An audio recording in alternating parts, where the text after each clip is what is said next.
स्वच्छ भारत जो मिशन है ये इस्लाम का ही एक हिस्सा है। और एमसीडी से और प्रशासन से मैं ये अपील करूंगा कि आप भी तमाम अधिकारियों को निर्देश दें कि कहीं भी गंदगी नहीं होनी चाहिए। जैसे जनाब नरेंद्र मोदी साहब ने एक बात कही है कि सबका साथ, सबका विश्वास और सबका विकास, ये बात उन्होंने नबी अकरम सल्लल्लाहु अलैहि वसल्लम ने ये बात 1400 साल पहले कही थी। अब जैसे चाहे बकरा आप ज़िबा कीजिए या भैंस जब ज़िबा कीजिए, उसका खून नाली में नहीं बहना चाहिए, उसके खून को आप दफन कर दीजिए कहीं ले जा करके।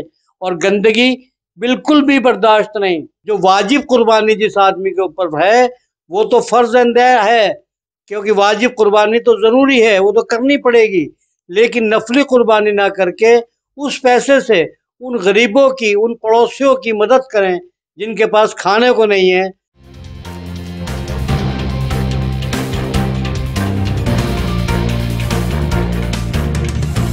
झूठ से दूर, खबरों से भरपूर। वतन समाचार में हमारे साथ विशेष बातचीत के लिए मौजूद हैं डॉक्टर ताजुद्दीन अंसारी साहब। डॉक्टर ताजुद्दीन अंसारी साहब कांग्रेस पार्टी के दिग्गज नेता हैं, एससी आयोग के पूर्व समन्वयक यानी नेशनल कोऑर्डिनेटर रहे हैं। आज हम इनसे जिन मुद्दों में बात करेंगे वो मुद्दा काफी अहम है, क्योंकि ईद आ रही है यानी बकरा ईद, जिसे लोग ईद उल अजहा भी कहते हैं। कुर्बानी में बहुत सारी समस्याएं ये उत्पन्न होती हैं कि मुसलमान, खास तौर से मैं अपनी कम्युनिटी की बात करूंगा, कि बकरे लाते हैं या भैंस लाते हैं, जो भी जानवर लाते हैं कुर्बानी करने के लिए, उनको सड़कों पे बांध देते हैं। होता क्या है, पूरी सड़क गंदी हो जाती है और फिर बाद में ब्लेम करते हैं कि साहब सरकार हम पे जुल्म कर रही है, एमसीडी वाले हम पे जुल्म कर रहे हैं। तो डॉक्टर साहब, इसी मुद्दे पे हम आपसे पहला सवाल ये करते हैं कि हमने कई जगहों पे देखा है कि लोग लाते हैं कुर्बानी के जानवर, अगर उनके पास रखने की जगह नहीं है तो उसका रखने का अरेंजमेंट क्यों नहीं करते, क्यों सड़क पे बांध देते हैं, जिससे बाद में लोगों को परेशानी हो, बदबू फैले, गंदगी फैले, और फिर इससे करते कुछ लोग हैं और पूरी कम्युनिटी बदनाम होती है। देखिए, जो लोग ऐसा करते हैं मैं उनकी मजम्मत करता हूँ, मुखालफत करता हूँ। अगर आप कुर्बानी का जानवर लाए हैं तो आपके घर में जगह होनी चाहिए। अगर घर में नहीं है, मिसाल के तौर पे दिल्ली जैसे शहर की बात अगर आप करें तो कोई प्लॉट किराए पे ले लें और प्लॉट किराए पे लेके वहाँ पर जानवरों के बांधने का रास्ता कर लें। जब आप 25,000 का, 30,000 का, 50,000 रुपए की एक भैंस खरीदते हैं तो अगर 1,000-2,000 रुपए किराए के और लग जाए तो क्या फर्क पड़ेगा। लेकिन गंदगी का और सड़क का जहाँ तक ताल्लुक है तो ये तो बिल्कुल भी मना है, कतन मना है कि ना तो आप रास्ते तंग रखें, ना सड़क को गंदा करें। यहाँ तक कि जो रास्ते में कांटा भी अगर है तो उसको भी उठा के फेंक दें, और जितने भी अवरोधक हैं सड़क पे रास्ते में चलने वालों के लिए, उनको सबको साफ करें, किसी को तकलीफ नहीं पहुंचनी चाहिए। डॉक्टर साहब, सफाई का इस्लाम में क्या महत्व है, क्योंकि आप एक डॉक्टर भी हैं, उस दृष्टिकोण से भी बताएं। प्रधानमंत्री मोदी की स्वच्छ भारत स्कीम है, इस दृष्टिकोण से भी बताएं, और इस्लामिक दृष्टिकोण से भी हमारे दर्शकों को आप बताएं। मैं तो आज एक बात बताना चाहता हूं आपके माध्यम से कि तमाम मसले, जैसे जनाब नरेंद्र मोदी साहब ने एक बात कही है कि सबका साथ, सबका विश्वास और सबका विकास, ये बात उन्होंने नबी अकरम सल्लल्लाहु अलैहि वसल्लम ने ये बात 1400 साल पहले कही थी। आपने गुलामी प्रथा को ख़त्म किया था। और हमारे इस्लाम में कॉन्सेप्ट है कि अगर नमाज पढ़नी है तो एक ही सफ़ में बादशाह भी खड़े हो सकते हैं और ग़ुलाम भी खड़ा हो सकता है। तो ग़ुलाम को बादशाह के, ये नहीं कि बादशाह ग़ुलाम को हटा दे। तो ये चीज़ें जो हैं, और रही सफाई की बात, सफाई तो इस्लाम में आधा ईमान है। आधे ईमान की जो बुनियाद है वो सफाई के ऊपर है। 5 वक्त वजू करने का जो कॉन्सेप्ट है, मुंह धोना, नाक धोना, आँख धोनी, हाथ धोने, कुल्ला करना, पैर धोना, कोहनी तक हाथ धोना, सर का मसा करना, अरे भाई ये वजू के सारे फर्ज हैं। और जो फर्ज हैं, जिस मजहब के अंदर 5 वक्त पाकीज़गी की बात की गई, कपड़े पाक पहनिए, ज़मीन का साफ होना चाहिए, तभी तो नमाज होगी। अब जैसे चाहे बकरा आप ज़िबा कीजिए या भैंस जब ज़िबा कीजिए, उसका खून नाली में नहीं बहना चाहिए, उसके खून को आप दफन कर दीजिए कहीं ले जा करके। और गंदगी बिल्कुल भी बर्दाश्त नहीं। यहाँ तक जो जानवर का पार्ट्स है, अलग अलग पार्ट है, उसको निकाल के अगर कुछ लोग सड़कों पे फेंकते हैं, पूरी कम्युनिटी को बदनाम करते हैं, मैं उनसे दरख्वास्त करूंगा कि सफाई का खास ख्याल रखें। कोरोना काल चल रहा, 2 साल से लॉकडाउन है, लोगों के रोजगार छिन गए, लोगों की नौकरियां खत्म हो गई, लोग बेइंतहा परेशान हाल है। तो जो नफली कुर्बानी है, नफली का मतलब ये कि मैं अपने अब्बा की कुर्बानी कर रहा हूँ जिनका इंतकाल हो चुका, मैं अपने दादा की कुर्बानी कर रहा हूँ, मैं और अपने नाना की कर रहा हूँ, मैं मामू की कर रहा हूँ, मैं भाई की कर रहा हूँ, वो नफली कुर्बानी है। जो वाजिब कुर्बानी जिस आदमी के ऊपर है वो तो फर्ज है, क्योंकि वाजिब कुर्बानी तो ज़रूरी है, वो तो करनी पड़ेगी। लेकिन नफली कुर्बानी ना करके उस पैसे से उन गरीबों की, उन पड़ोसियों की मदद करें जिनके पास खाने को नहीं है, जिनके पास राशन नहीं है। तमाम रिश्तेदार अजीज़ व क़ारिब जिनके बच्चे ऑनलाइन नहीं पढ़ पा रहे, जिनके नाम स्कूलों से कट चुके हैं, उनकी फीस जमा कर दें।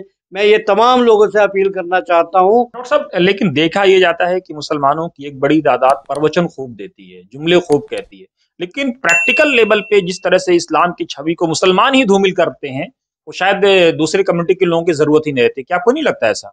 देखिए, ये सारी चीज़ें तालीम की कमी की बात है, ये एजुकेशन की बात है, तालीम की कमी है। मुसलमान कभी ऐसा धूमिल नहीं करता। जो ईमान वाला होगा, जो मुसलमान होगा, जिसे अल्लाह के नबी के तरीके मालूम होंगे, जिसे सुन्नतों पे जो काम करेगा, वो बिल्कुल गंदगी की बात नहीं करेगा। अल्लाह के नबी ने तो गंदगी की बात ही नहीं करी। अल्लाह के नबी ने तो पैगाम पूरी उम्मत को दिया, मुसलमानों को नहीं दिया।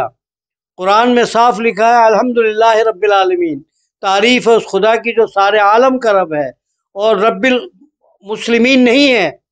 तो मैं आपको एक बात बताना चाहता हूँ कि हमारे नबी तो सबके लिए रहमत बन के आए। पूरी उम्मत, पूरी दुनिया में जितनी भी कायनात है, जो तमाम इंसान हैं, सब आपस में भाई है।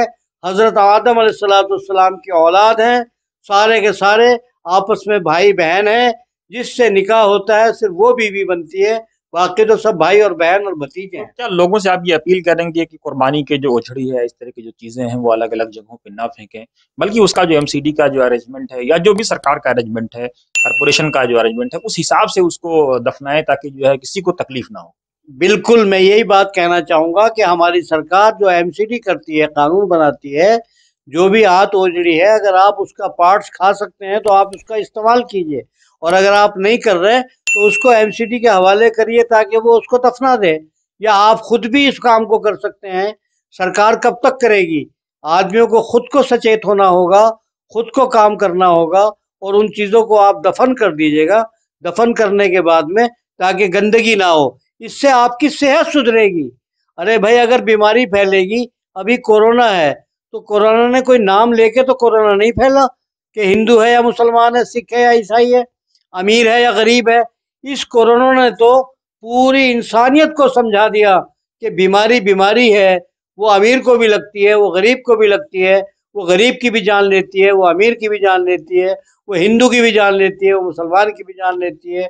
हमें अपने भाईचारे को कायम रखना है, सफाई करनी है, और स्वच्छ भारत जो मिशन है, ये इस्लाम का ही एक हिस्सा है। मैं तमाम मुसलमानों से अपील करूंगा कि स्वच्छ भारत का मतलब ये नहीं है कि आप अपने घर को साफ करें, आप सड़कों को साफ करें, अपने कस्बों को साफ करें, अपने मोहल्लों को साफ रखें, और सड़कों पे तमाम जो गति अवरोधक बने हुए हैं, बगैर मतलब के कूड़ा फेंकते हैं, बिल्कुल ना फेंकें। डस्टबिन अपने घर में रखें, उसमें कूड़ा डालें और वो फिर कूड़ेदान में जाए। मैं समझता हूँ आने वाली बकरा ईद में इंशाअल्लाह कोई गंदगी नहीं होगी। हमेशा साफ सुथराई का ख्याल रखा जाएगा, पानी का ख्याल रखा जाएगा।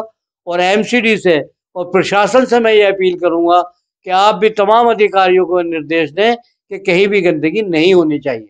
दोस्तों, ये थे डॉक्टर ताजुद्दीन अंसारी साहब, जिन्होंने स्पष्ट शब्दों में कहा कि कांग्रेस पार्टी का निर्मल भारत हो या प्रधानमंत्री मोदी का स्वच्छ भारत हो, उद्देश्य यही है कि हमारा मुल्क साफ रहे, और मुल्क तभी साफ रहेगा जब उसके शहरी उस मुल्क को साफ रखना चाहेंगे।